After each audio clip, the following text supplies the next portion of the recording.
بادبادک بازی تفریح هیجان انگیزه که وقتی بادبادکت میره تو آسمون و اوج میگیره دلت یه قنج کوچولویی میره و خوشحال میشی از اینکه بادبادکت تو آسمونه. ما با برنامه بادبادک سرزده اومدیم به سراغتون و با برنامه‌های مثل پاتوق، بازی و ستاره بازی هر هفته میخوایم با شما باشیم. هر کی از دیوار بالا رفت که خلافکار نیست، میتونه پارکورکار هم باشه، مثل علی نینجا و رفقاش.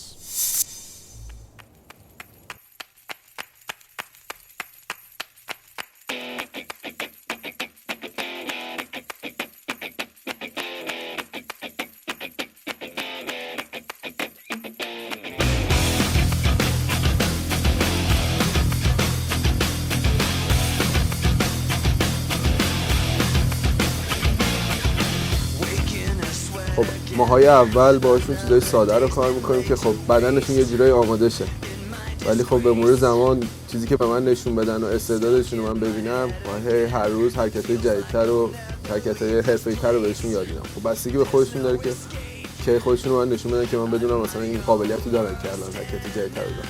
معمولاً هم بعد 2 ماه 3 ماه خب یه جوری میشه که بدنشون آماده میشه و پیشرفتشون سریع‌تر میشه. علی اینجا صبح کارمند یه شرکت کامپیوتری، غروب ها هم راننده آژانسه، اما هویت حرفه‌ای دیگه‌ای هم در گوشه و کنار این شهر برای خودش دست و پا کرده. علی در وقت اضافه روزش پارکور آموزش میده. اوج لذت، هیجان و تخلیه انرژی با فعالیت ورزشی در تهران. اینا رو نگار با اشتیاق درباره پارکور به بادبادک میگه. نگار عظیمی هستم. 6-7 ماه که پارکور کار میکنم. میتونم باهاش به اوج برسم. تمام انرژیای خودمو تو ایران هیچ جوری نمیتونم خودمو تخلیه کنم، ولی تمام انرژیای خودم، تمام هیجاناتمو با پارکور میتونم تخلیه کنم.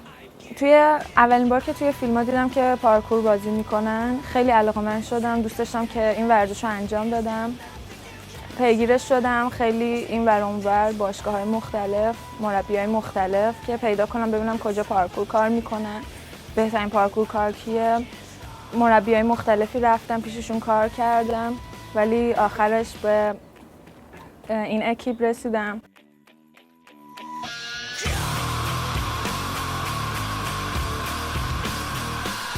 راه رفتن، خزیدن و دویدن 3 اصلیه که شاگردای داوید بل، مبتکر فرانسوی پارکور، در همه جای دنیا برای گذراندن موانع سخت خود رو ملزم به یاد گرفتن می‌دونن. چه پاریس، چه اصفهان، چه نیویورک و چه تهران. احتمال بازداشت هدیه تهرانی، قرارداد 1 میلیاردی محمد رضا گلزار، بهمن فرمانآرا مالک جدید خانه چارلی چاپلین و همه در ستاره بازی. بهمن فرمانآرا سینماگر سرمایه‌دار ایرانی ظاهراً به باشگاه اسب سواری و کارخانه نساجی قناعت نکرده و حالا سند خانه چارلی چاپلین در لندن را به نام خودش زده. البته گفته ترجیح میدم فعلا در ایران در این زمینه صحبتی نکنم.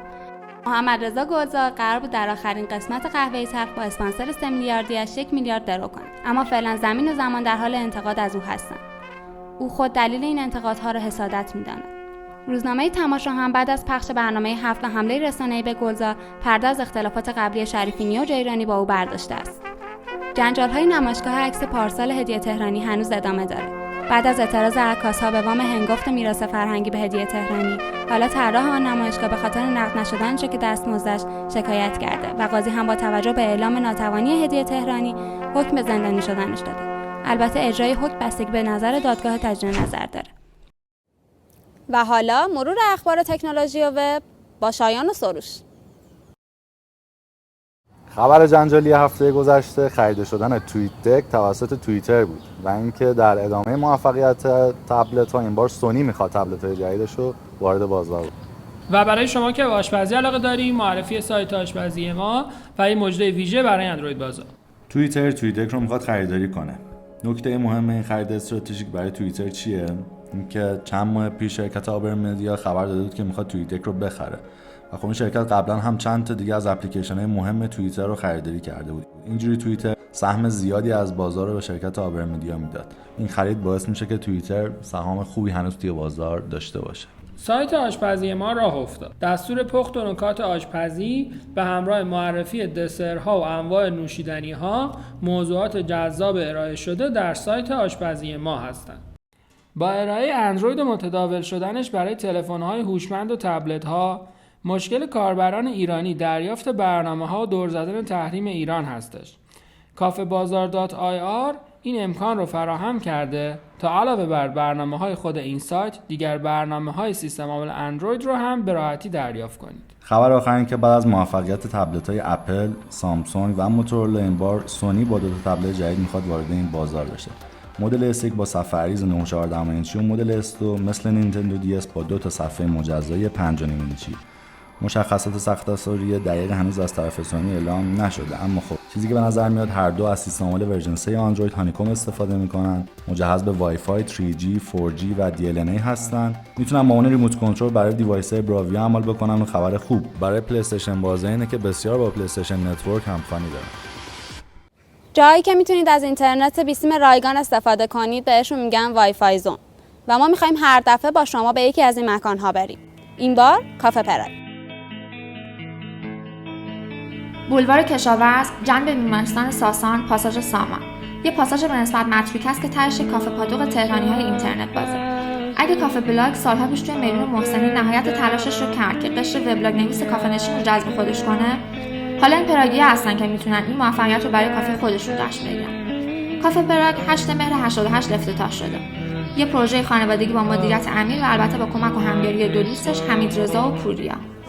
در واقع همه ما شنیدیم که پراگ شهر کافه هاست، به زیبایی مشهوره، که خیلی کافه های قشنگی داره. یه بخشش اینه، یه بخشش شاید برمیگرده به بهار پراگ و اون چیزایی که باز ما در واقع میدونیم از اتفاقایی که افتاده اونجا، و یه بخش هم واقعا نوستالژی به این اسم، به خاطر اینکه یه سری از دوستان یه کافه به این اسم داشتن و همین.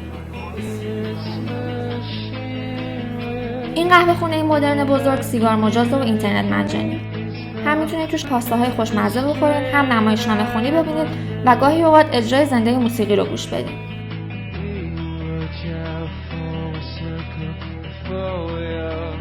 خیلی‌ها دیگه اینجا پراگی دائمی شدن. هر کدوم هم دلیل خاص خودشون رو دارن. دنج بودنش، وب باز بودنشون یا مثلا دیدار با آشناهای همیشه حاضر و یا شباهت این محیط به فضای مجازی.